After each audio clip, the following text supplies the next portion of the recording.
The moment you react to an insult with anger is the precise moment you become someone else's slave. You have been disrespected. Maybe it was a condescending comment from a boss, a passive-aggressive jab from a partner, or a stranger cutting you off in traffic. You feel that heat rising up your neck. Your heart rate spikes. Your ego screams for revenge. You want to strike back. Modern society tells you that if you don't clap back, you are a coward. Stoicism teaches you that if you have to react, you are a puppet. The most powerful men in history, from emperors who ruled the known world to philosophers who owned nothing, understood a fundamental secret about human nature. No one can degrade you without your consent. Today, we are going to forge your Stoic armor. We are not going to teach you cheap tricks to win arguments. We are going to teach you how to become psychologically untouchable when someone tries to disrespect you. But this raises a difficult question. Does this mean a Stoic must become a doormat and let people walk all over him? Is there ever a time where silence is actually weakness? We will answer that critical distinction later in this video. Let's start with the harshest truth.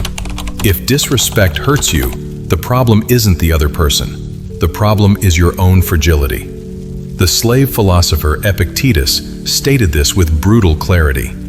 It is not things that disturb us, but our interpretation of their significance. Think about it. When someone calls you incompetent, those are just sound waves traveling through the air. It is physics. It has no inherent power. The pain comes from the moment your brain takes those sound waves and decides to agree with them.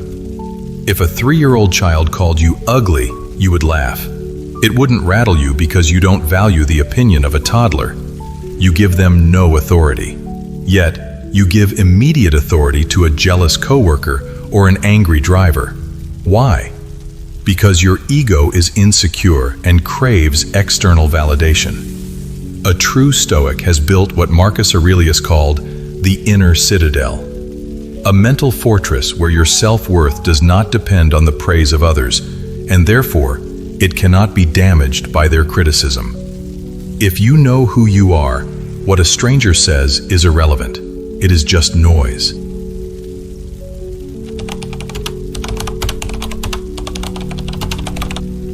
So, you are face to face with disrespect. What do you do tactically? The first rule of Stoic combat is never react immediately. An immediate reaction comes from emotion, not reason, and emotion is always sloppy. When you snap back instantly, you are telling your aggressor, "What you just said is so important to me that I have lost control of myself." You have just handed them the power. Instead, the Stoic uses the pause. When you are insulted, your first action must be nothing. Silence. Breathe. Silence is a terrifying weapon. In our noisy culture, silence creates an uncomfortable vacuum. The person who insulted you expects a fight. They expect resistance. When you give them silence, you unbalance them. They start to doubt themselves. They wonder if you even heard them, or worse, if you didn't deem them worthy of a response. Silence is powerful, but sometimes silence isn't enough. Sometimes the situation demands words. But what do you say that doesn't make you look defensive or reactive? There is a specific 3-word phrase that masters of psychology use to disarm an aggressor without even raising their voice. We will cover that in just a moment. While you are holding that silent pause, what is going through your mind? You are not suppressing anger. You are transforming it. Marcus Aurelius, the most powerful man on earth, dealt with betrayal and insults daily. His strategy was to shift his perspective from victim to observer. He wrote, "The best revenge is to be unlike him who performed the injury." When someone disrespects you, They are revealing their character, not yours. A happy, secure, and fulfilled person does not go around trying to tear others down. Only hurt, insecure, and miserable people do that. Instead of seeing your aggressor as a powerful monster, see them for what they really are. A child throwing a tantrum, or a sick person vomiting their own misery onto you. You don't get angry at someone with the flu for sneezing. It is a symptom of their illness. Disrespect is a symptom of the sickness of their soul. Feel pity for them. Look at them with a mild, clinical curiosity. Think, how sad it must be to live inside their head. When you truly pity your aggressor, it is impossible to be offended by them. You have elevated your status above theirs.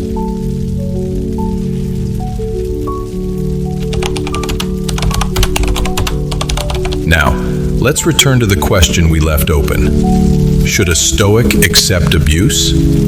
No.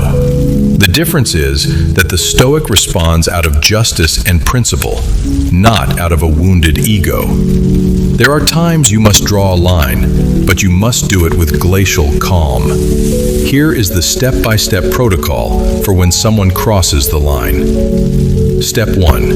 The evaluative silence. They insult you. You wait 3 to 5 full seconds. Maintain soft, non-aggressive, but unwavering eye contact. Let their words hang in the air. Let them feel stupid listening to the echo of their own insult. Step 2. The disarming question. If silence is not enough, break the silence with a calm, genuine question about their emotional state. Look at them and simply ask, "Are you okay?" Or perhaps, "You seem very upset today. Is everything all right?" This flips the script instantly. It is no longer about what they said to you. It is about their loss of emotional control. You shift from being the victim to being the therapist. Step 3. The tactical retreat. If they continue, do not engage. Seneca said there is no point in fighting with a madman. Simply say, "I don't think this conversation is productive right now," and walk away, physically or mentally. This is not running away. This is a strategic withdrawal. You are refusing to play their game. Dealing with disrespect is not about having the cleverest comeback. It is about having the highest self-control. Every time someone tests you, they are offering you an opportunity to strengthen your inner citadel, an opportunity to prove to yourself that you are no longer a slave to your impulses. The next time you are disrespected, do not see an attack. See a test of your philosophy, and make sure you pass it. Most men will live their entire lives bouncing from one emotional reaction to another, controlled by anyone who knows which buttons to push. If you want to leave that life behind and forge a mind that cannot be broken by the opinions of others, subscribe to Stoic Armor. Welcome to the minority.